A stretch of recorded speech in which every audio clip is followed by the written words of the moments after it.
నమస్తే,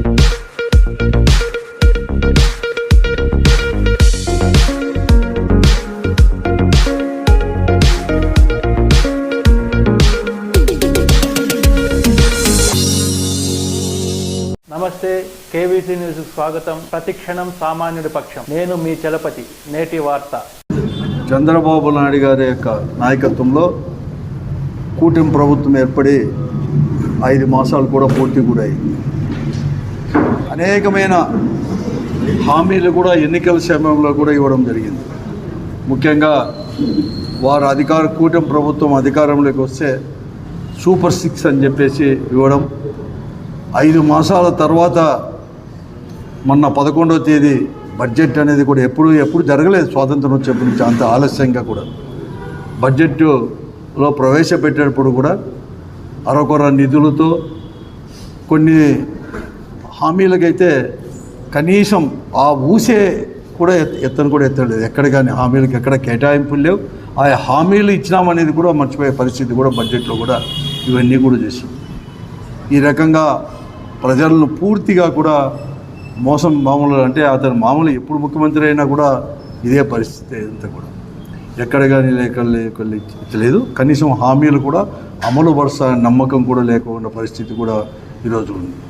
కేవలం శాసనసభ 5 రోజులు జరిగితే ఇప్పటి వరకు నిన్న శనివారం ఇంతవరకు కూడా ఒక జగన్మోహన్ రెడ్డి గురించి మాత్రమే వాళ్ళు చర్చించే తప్ప ఇంకొకటి ఏమాత్రం కూడా లేదు. రాష్ట్ర అభివృద్ధి కోసం కానీ, లేకపోతే కేంద్రం నుంచి ఎలా నిధులు తెచ్చుకోవాలని కానీ, లేకపోతే కేంద్ర ప్రభుత్వంతో పాటు రాష్ట్ర ప్రభుత్వం కూడా ఈ రాష్ట్రాన్ని ఎలా అభివృద్ధి చేసుకోబోతోంది అనేది కూడా ఎక్కడ కానీ దాంట్లో కూడా మాట్లాడుకోకుండా కేవలం అతన్ని దూషించడమే ఒక పనిగా, దానికోసమే శాసనసభ కూడా జరుగుతున్న పరిస్థితుల్లో ఈరోజు జరుగుతున్న తీరును కూడా నిన్న సోమవారం నుంచి నిన్నటి వరకు శనివారం కూడా ప్రతి ఒక్కరు కూడా గమనించారు కూడా.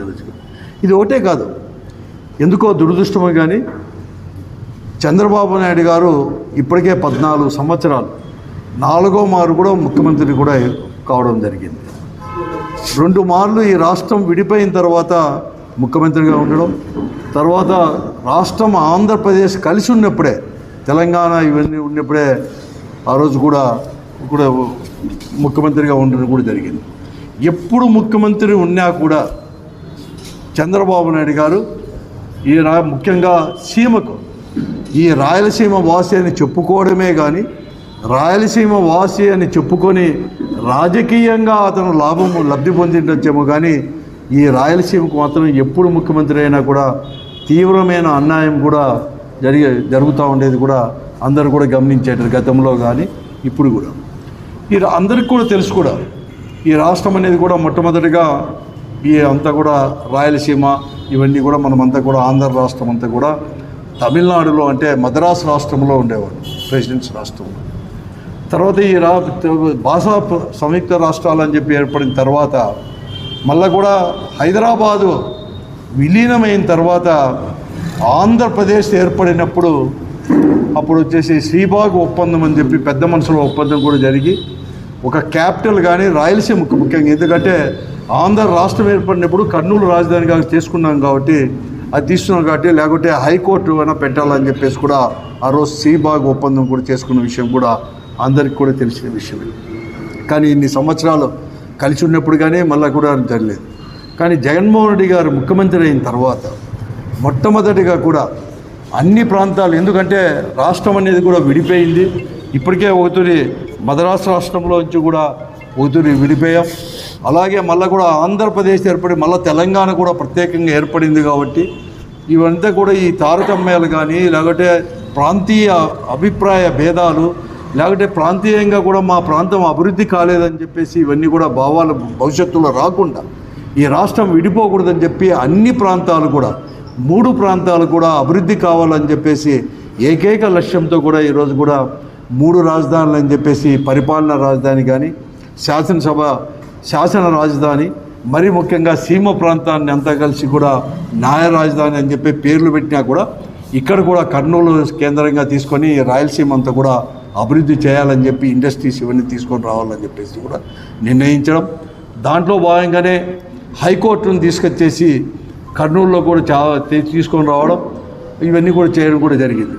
కానీ ఆ రోజు ప్రతిపక్షంలో ఉండే పార్టీలు అన్నీ కూడా మరీ ముఖ్యంగా తెలుగుదేశం పార్టీ కావచ్చు, భారతీయ జనతా పార్టీ వారి అందరి యొక్క మద్దతుతో కూడా కోర్టుకు పోవడం, కొన్ని ఆటంకాలు సృష్టించి ఆలస్యం కావడం, హైకోర్టు అక్కడ స్థాపించడానికి హైకోర్టు అక్కడ తీసుకొచ్చడానికి జరిగిన విషయం కూడా అందరికీ కూడా రాష్ట్ర ప్రజలకు అందరికీ కూడా తెలుసు కూడా.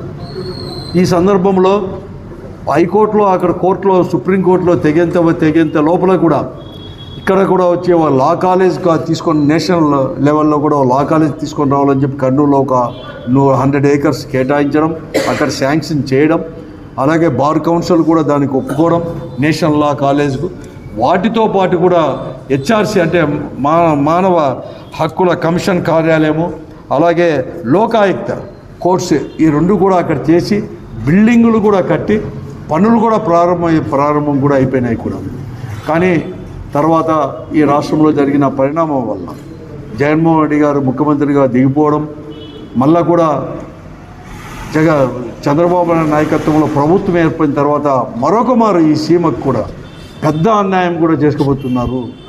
ఈరోజు హెచ్ఆర్సీ కానీ లోకాయుక్త కోర్టులు ఇవన్నీ కూడా వెంటనే అక్కడే తాడేపల్లికే తీసుకొని అంటే అమరావతికి కూడా మళ్ళీ కూడా తరలించాలని చెప్పి చేయడం నిజంగా కూడా చాలా తీవ్రమైన అన్యాయంగా కూడా ఈ సీమకు కూడా మేమంతా కూడా పరిగణిస్తున్నాం.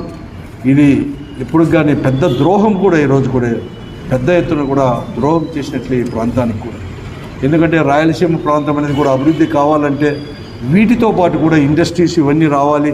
అవి కొత్తగా తీసుకొచ్చేదాన్ని పోను ఇవన్నీ కూడా అంతా కూడా తీసుకొని పోవడం అనేది కూడా పెద్ద ఎత్తున కూడా ఈ ప్రాంతానికి ద్రోహం చేసినట్లే. అదే కానీ నా కోర్టులో హైకోర్టుతో పాటు ఇవన్నీ వచ్చింటే దాదాపుగా 43 బ్రాంచెస్ అనేకమంట వక్ఫ్ బోర్డు కావచ్చు, వక్ఫ్ కోర్టు కానీ అన్ని కోర్టులు కూడా ఈ రాష్ట్ర కర్నూలు కూడా వచ్చి ఉండేటివి కూడా. కానీ ఈరోజు ఇవి కూడా హెచ్ఆర్సీ ఇవి రెండు కూడా తరలించడం కూడా ఈ ప్రాంతానికి పెద్ద ఎత్తున కాదు. అంతేకాదు ఈరోజు అనేక విషయాల్లో కూడా ఈరోజు కూడా మనకు చాలా తీవ్రమైన అన్యాయం కూడా జరుగుతుంది. రాయలసీమకు చంద్రబాబు నాయుడు గారు ఎప్పుడు ముఖ్యమంత్రి అయినా కూడా ఆ రోజు 2014లో ఇలాగే కూటమి ప్రభుత్వం కూడా అధికారం లేకున్నప్పుడు కూడా కేంద్రంలో కూడా బీజేపీ నాయకత్వంలో ప్రభుత్వం అధికారంలో ఉన్నా ఈ రాష్ట్రానికి మరీ ముఖ్యంగా దానికి ఇక్కడంత ప్రాంతానికి కూడా ఎక్కడ కానీ లేదు. ఆ రోజు మేమంతా కూడా పార్లమెంటు సభ్యులుగా ఉన్నప్పుడు ఒక ఎయిమ్స్ హాస్పిటల్ కూడా ఇక్కడ తీసుకొని వస్తే రాయలసీమలో ముఖ్యంగా అనంతపురానికి తీసుకొని రావాలని చెప్పి అన్నప్పుడు రాష్ట్రం విడిపోయిందని చెప్పి దాన్ని మంగళగిరికి కూడా మళ్ళీ తీసుకొని పోవడం ఎయిమ్స్ హాస్పిటల్కి కూడా ఈ ప్రాంతానికి సీమకు కూడా తీవ్రమైన ద్రోహమే. కదా అనేక నీటి కేటాయింపుల్లో కావచ్చు, కేవలం ఈ పొద్దు నీటి కేటాయింపులు అని చెప్పేసి ఆ రోజు ఎందుకంటే ముఖ్యమంత్రి చంద్రబాబు నాయుడు గారు ఉన్నప్పుడు 1996లో ఒక మారు కానీ 99లో కానీ అలాగా 3 మార్లు కూడా హంద్రీనీవాకు పునాది రాయి వేశాడు కానీ ముందుకు కూడా పోయిన పరిస్థితి కూడా. రాజశేఖర్ గారు ముఖ్యమంత్రి అయిన తర్వాతనే సీమకు అనేది కూడా కృష్ణా జలాల్లో హంద్రీనీవా దారి కూడా మళ్ళించి తీసుకొని రావడం కూడా 2012 నుంచి కూడా నీళ్ళు వస్తున్నాయంటే ఆ రోజు రాజశేఖర రెడ్డి గారి వల్లే కూడా. కానీ ఈరోజు చంద్రబాబు నాయుడు గారు అయిన తర్వాత కూడా పూర్తి సామర్థ్యంతో అంటే దాదాపుగా 3850 క్యూసెక్కుల నీళ్ళతో ఇవ్వకుండా కేవలం 3 పంపులు 4 పంపులు చేసి అక్కడ పట్టుసీమ అని చెప్పేసి తీసుకొని వచ్చేసి ఇక్కడ ఉండే పంపులు హంద్రీనీవాకు ఉండే పంపులు కూడా అక్కడికి తరలించడం ఇవన్నీ కూడా ఆలస్యమయ్యేదానికి కూడా పెద్ద కారణాలు కూడా ఈరోజు ఇక్కడ కూడా అంతే, ఇప్పటికి కూడా అంతే. ఆ రోజు జగన్మోహన్ రెడ్డి గారు ముఖ్యమంత్రి అయినప్పుడు మేమందరూ కూడా అభ్యర్థిస్తే 10,000 క్యూసెక్కులన్నా కూడా కృష్ణా జలాలు మళ్లించడానికి తీసుకొని రావడానికి హంద్రీనీవా దాని సామర్థ్యాన్ని పెంచాలంటే 6,200 క్యూసెక్కులకు ఆ రోజు 2021లో అనుకున్నాం జీవో కూడా ఇచ్చేసి అన్నాడు. కానీ పనులు మాత్రం ప్రారంభం కాలేదు. ఈరోజు మరొక మారు కూడా దాన్ని 2,200 క్యూసెక్కులు మాత్రమే వస్తున్న హంద్రీనీవా సామర్థ్యాన్ని 3,850కి మాత్రమే వేస్తున్నారు. నేను గతంలో కూడా ఈ ఆర్థిక శాఖ మంత్రుల వారికి కానీ ప్రభుత్వానికి కూడా లేఖ కూడా రాయడం జరిగింది. ఈ ప్రభుత్వం ఏర్పడిన తర్వాత ఆర్థిక శాఖ మంత్రులు కేశవ్ గారికి కూడా ప్రత్యేకంగా కూడా ఫోన్ ద్వారా కూడా చెప్పడం జరిగింది. 3,850 బదులు 6,200కైనా సామర్థ్యంతో కూడా కాలువను విస్తరించండి, భవిష్యత్తులో రాయలసీమ ప్రాంతానికంతా ఉపయోగపడుతుంది. కేవలం 3,850తోనే ఉంటే అక్కడ పోలవరం ప్రాజెక్ట్ అయిన తర్వాత మనకు నీరు తీసుకొని రావాలనే కాదు. కాబట్టి ఒకటే పారే 6,200తో అయినా కూడా దాని సామర్థ్యాన్ని విస్తరించండి అంటే దానికి కూడా లేకుండా ఈరోజు మళ్ళీ కూడా 3,850కి మాత్రమే విస్తరించాలని చెప్పి ఒక నిర్ణయాన్ని కూడా తీసుకొని ముందుకు పోయి అది కూడా పూర్తి కేటాయింపులు జరగలేదు ఈ బడ్జెట్లో. కేవలం అరకొర బడ్జెట్లో మాత్రం కేవలం 480 కోట్లు మాత్రమే ఈరోజు కూడా తీసుకొని రావడం కూడా జరిగింది. ఇలాగ అనేక రకాల ఈరోజు ఈ రాయలసీమకి అనేది కూడా తీవ్రమైన అన్యాయం జరుగుతుంది. గతంలో కూడా తిరుపతిలో కూడా ఒక కేంద్ర ప్రభుత్వం ఒక క్యాన్సర్ హాస్పిటల్ని కూడా ప్రత్యేకంగా ఇస్తే అప్పుడు ముఖ్యమంత్రిగా ఉన్న చంద్రబాబు నాయుడు గారు దాన్ని ఇంకొక ప్రత్యేకంగా తీసుకోకుండా కోస్తా ప్రాంతానికి కూడా తరలించి కూడా ఆ రోజు కూడా చేయడం కూడా జరిగింది.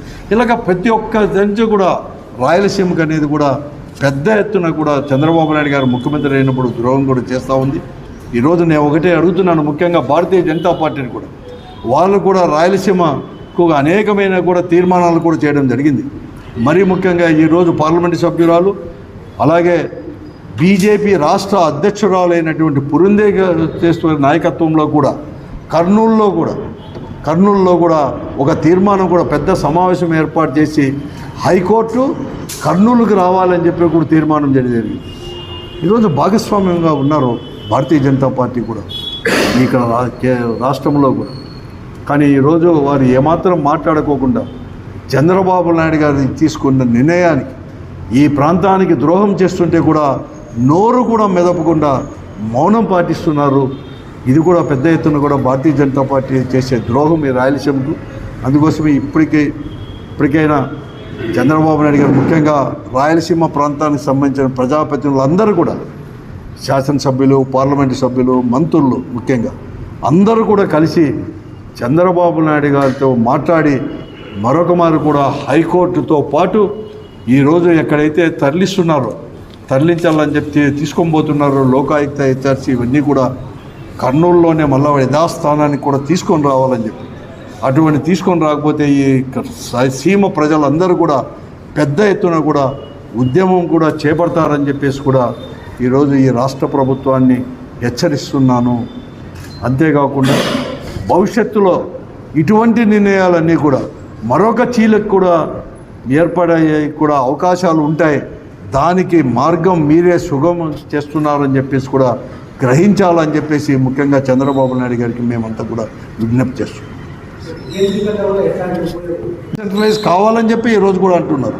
డీసెంట్రలైజ్ కావాలని చెప్పేసి చంద్రబాబు నాయుడు కూడా ఉపన్యాసాలు ఇస్తున్నారు, ప్రతి ఒక్కరు ఇస్తారు.